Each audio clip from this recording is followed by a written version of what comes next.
Magnets attract to certain metals and each other. That's handy for more than sticking stuff to the fridge. They help run motors and generators, among other things. Magnets occur in nature, but 2 centuries ago, people figured out how to make them using electricity. You could say it was a take-charge situation. You can't see or feel the force causing this globe to levitate, but it's not magic, it's magnetic. To make magnets, they must first create a sand mold of the magnet shapes. They load this pattern of 4 magnet shapes into a machine that fills it with sand.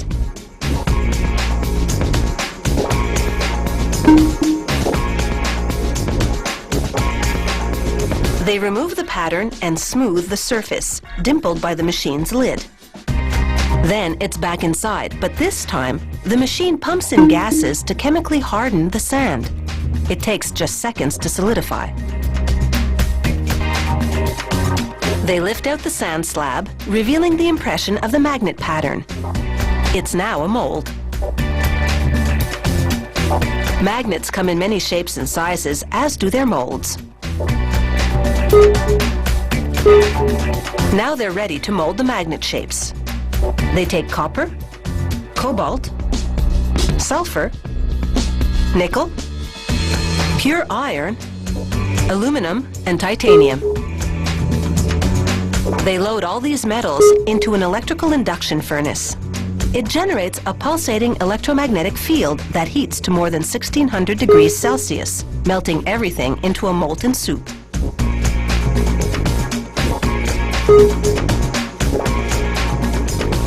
They pour it into the sand molds.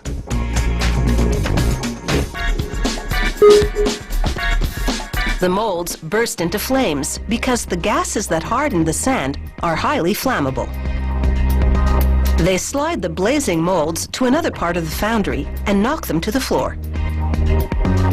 Then they bust them open with a sledgehammer to get air inside so they cool down and the gases burn off.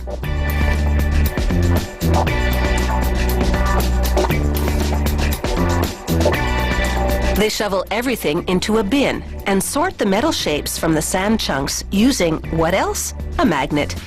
The molded pieces react like ordinary metal. They don't yet have magnetic power.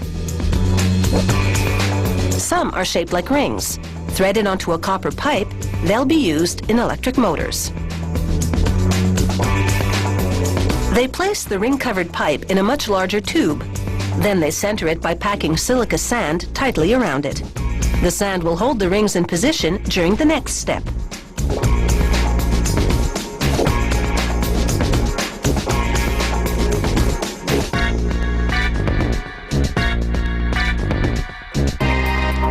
They seal both ends with concrete, allowing the inner copper tube to protrude slightly.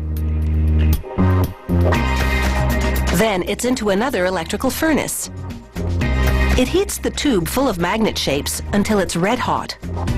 This primes them to accept an electromagnetic field, which will be delivered by this metal rod. They slide it down the center of the copper pipe and clamp it in place.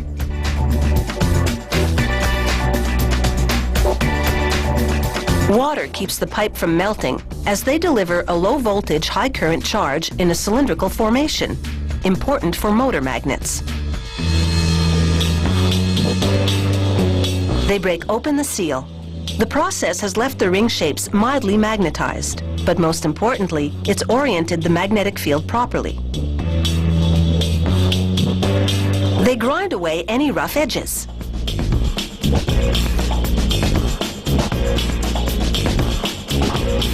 At this point, all magnets are pretty useless. But this machine will empower them.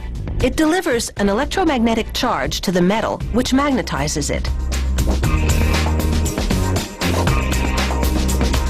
The establishment of that weak magnetic field earlier has laid the groundwork for this moment, ensuring that the magnetization is properly oriented. Now that's some serious magnetic muscle. In their various forms, magnets continue to exert a lot of pull in our society because their invisible power helps keep so many things running.